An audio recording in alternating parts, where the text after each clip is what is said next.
안녕하세요. 미아입니다. 오늘부터는 이제 3단원 유통화장품 안전관리 단원에 들어가게 됐는데요. 이 단원 공부하시느라 정말 고생 많으셨습니다. 이제 큰 산 하나 넘었으니까요. 3단원 또 새로운 마음으로 시작해 보게요. 이 3단원은 CGMP를 빼놓을 수 없는 단원이에요. CGMP 많이 들어보셨을 분도 계시고 또 오늘 처음 들어보신 분들도 계실 거예요. 우수 화장품 제조 및 품질 관리 기준이라는 서류를 CGMP라고 줄여서 부르는데요. 이 CGMP는 품질이 보장된 우수한 화장품을 제조 그리고 공급하기 위한 제조 및 품질 관리에 관한 기준을 제시하고 있어요. 그리고 직원, 시설, 장비 및 원자재, 반제품, 완제품 등의 취급과 실시 방법을 정하고 있습니다. 이 CGMP의 3대 요소라고 하면요. 먼저 인위적인 과오의 최소화입니다. 우리는 사람이기 때문에 어쩔 수 없이 실수가 나오잖아요. 하지만 그 인위적인 과오를 최소화하고 또 미생물 오염 및 교차 오염으로 인한 품질 저하 방지, 또 고도의 품질 관리 체계 확립을 할 수 있도록 도와주는 게 이 CGMP라고 할 수 있어요. 이 CGMP의 목적이 뭘까요? 그 목적은 이렇게 말할 수 있는데요. 전반적으로 발생할 수 있는 위험과 잠재적인 문제를 감소시켜서 소비자 보호 및 국민 보건 향상에 기여하고요. 또 이 화장품에 대해서 생산성 향상을 기대할 수 있도록 해줍니다. 이 내용은 교재에는 따로 적어두지 않은 내용이기 때문에 혹시 필요하신 부분이라면 옆에 메모란에 조그맣게 메모해 놓으시면 될 것 같아요. 이제 본격적으로 내용을 살펴볼까요? 3단원에서 첫 번째로 살펴볼 내용은 바로 작업장에 대한 내용입니다. 먼저 이 작업장의 위생 기준에 대해서 함께 살펴보시죠. 작업장은 어떤 시설을 갖추고 있어야 할까요? 먼저 제조하는 화장품의 종류와 제형에 따라서요.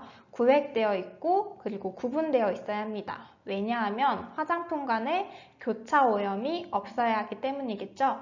그래서 이 작업장은 구획 구분되어서 교차 오염이 없도록 해야 합니다.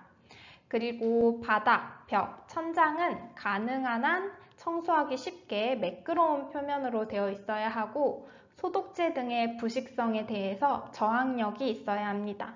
CGMP에서는 예시 자료를 제공하고 있어요. 여기 사진에서 보이는 것처럼 벽 같은 경우에는 매끄러운 표면으로 되어 있어야 하고요.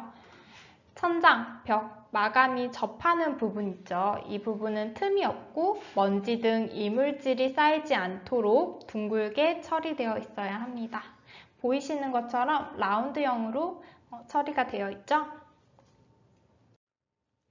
다음 내용입니다. 환기가 잘 되고 외부와 연결된 창문은 가능한 한 열리지 않도록 해야 합니다. 이 부분은 헷갈리실 수 있으니까 분명하게 외워두고 가실게요. 환기가 잘 되어야 하지만 외부와 연결된 창문은 가능한 한 열리지 않도록 해야 합니다. 그래서 이 환기와 관련된 부분은 우리가 기계적으로 해결할 수 있는데 전열 교환기와 같이 이러한 기계를 통해서 환기가 잘 되게 할 수 있겠죠? 이 부분은 뒷부분에서 더 자세하게 살펴볼게요. 그리고 수세실과 화장실은 접근이 쉬워야 합니다. 하지만 생산하는 구역과 분리되어 있어야 하고요. 작업장 전체에 적절한 조명을 설치하고 혹시 이 조명이 파손될 경우를 대비해서 제품 보호 조치를 마련해 두어야 합니다. 그리고 위에 나오는 환기가 잘 돼야 한다는 부분과 비슷한 내용인데요. 환기 시설을 갖추어서 제품 오염을 방지하고 적절한 온도와 습도를 유지해야 합니다. 그리고 제조구역별 청소 및 위생관리 절차에 따라서 효능이 입증된 세척제 및 소독제를 사용해야 합니다. 그리고 소모품을 사용할 때에는 제품의 품질에 영향을 주지 않는 소모품을 사용해야겠죠? 여기서 가장 중요한 건 우리가 만드는 화장품이 어떤 이 기계 설비나 이런 것들로 인해서 영향을 받지 않아야 하는 거예요. 교차 오염도 없어야 하고요. 그리고 그로 인해서 제품이 손실되거나 그래서는 안 되겠죠?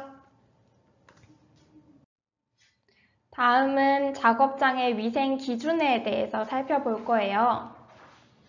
먼저 곤충, 해충이나 쥐를 막을 수 있는 대책 마련과 정기적인 점검과 확인을 해야 합니다. 이 부분은 뒷부분에서 더 자세하게 살펴볼 건데요. 어떤 구체적인 방법이 있는지, 어떻게 점검하는지 그 내용은 뒤에서 살펴보기로 하고요. 일단은 이 작업장에 해를 줄 수 있는 곤충과 해충, 쥐는 막을 수 있어야 한다. 그리고 제조 관리 및 보관 구역 내의 바닥과 벽, 천장, 창문은 항상 청결하게 유지해야겠죠. 제조시설이나 설비의 세척에 사용되는 세제 그리고 세척제는 효능이 입증된 것을 사용해야 하고요. 잔류하거나 표면에 이상을 초래해서는 안 됩니다. 그리고 제조시설이나 설비는 적절한 방법으로 청소해야 하고요. 필요한 경우라면 위생관리 프로그램을 통해서 운영할 수 있습니다. 이제 작업장의 시설별로 준수사항을 살펴볼 거예요. 총 4가지로 구역이 구분되는데요. 그중 첫 번째는 보관구역입니다. 보관구역은 통로는 적절하게 설계되어야 하고요. 사람과 물건이 이동하는 구역이기 때문에 사람과 물건의 이동에 불편함을 초래하거나 또는 이동하면서 교차 오염이 일어나지 않도록 해야 합니다. 그리고 손상된 팔레트는 수거하여 수선하거나 폐기해야 합니다. 팔레트는 밑에 물건을 적재해서 쌓아두고 옮길 때 사용하는 그 팔레트를 말해요. 또 매일 바닥에 폐기물을 치워야 하고요. 동물이나 해충이 침입하기 쉬운 환경은 개선되어야 합니다.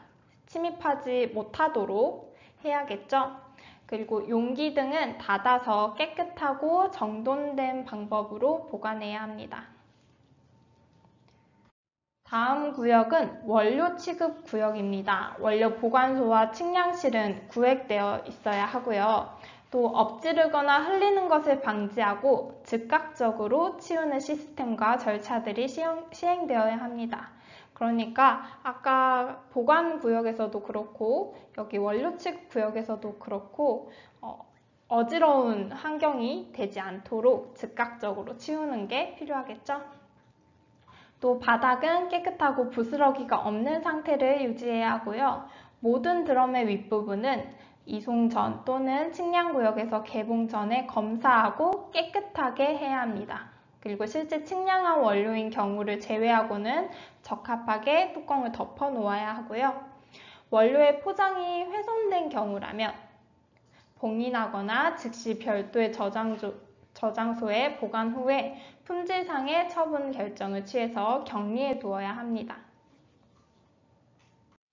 세 번째 구역은 제조구역입니다. 이 제조구역에 있는 모든 도구와 기구는 청소와 위생 처리 후에 정해진 지역에서 정돈 방법에 따라서 보관해야 하고요. 호스와 같은 경우에는 사용하고 완전히 건조해서 바닥에 닿지 않도록 주의해서 정리하고 보관해야 합니다. 또 제조구역 역시 흘린 것은 신속히 청소해 두어야 하고요. 폐기물 같은 경우에도 주기적으로 버려서 이 구역에 장기간 모아놓거나 쌓아두지 않도록 해야 합니다. 또 표면은 청소가 용이한 재질로 설계되어 있어야 하고요. 탱크의 바깥면들 역시 정기적으로 청소해서 위생에 신경을 써야 합니다. 또 모든 배관이 사용될 수 있도록 우수한 정비 상태로 유지해야 하고요. 페인트를 칠한 지역은 우수한 정비 상태를 유지하고 또 벗겨진 칠은 보수되어야 합니다.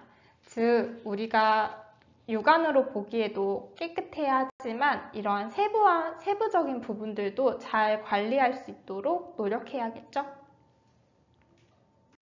마지막으로 살펴볼 네 번째 구역은 포장 구역이에요. 이 포장 구역에서도 역시나 제품의 교차 오염을 방지할 수 있도록 설계되어야 하고요. 또 질서를 무너뜨리는 다른 재료가 있어서는 안 됩니다. 그리고 사용하지 않는 부품, 제품, 폐기물 같은 경우에는 제거를 쉽게 할 수 있어야 하고요. 폐기물 저장통은 필요하다면 청소 및 위생 처리가 되어 있어야 합니다. 그리고 사용하지 않는 기구는 깨끗하게 해서 보관되어야 합니다. 이렇게 이 작업장의 위생에 대해서 살펴보았는데요.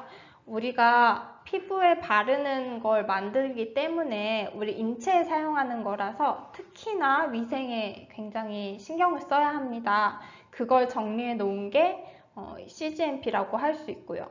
그렇기 때문에 우리가 이 내용을 잘 이해하고 조금 헷갈릴 수 있는 부분이라면 체크해 놓고 그 부분을 중점적으로 공부해 주시면 좋을 것 같아요. 저는 다음 강의에서 또 찾아뵐게요. 안녕.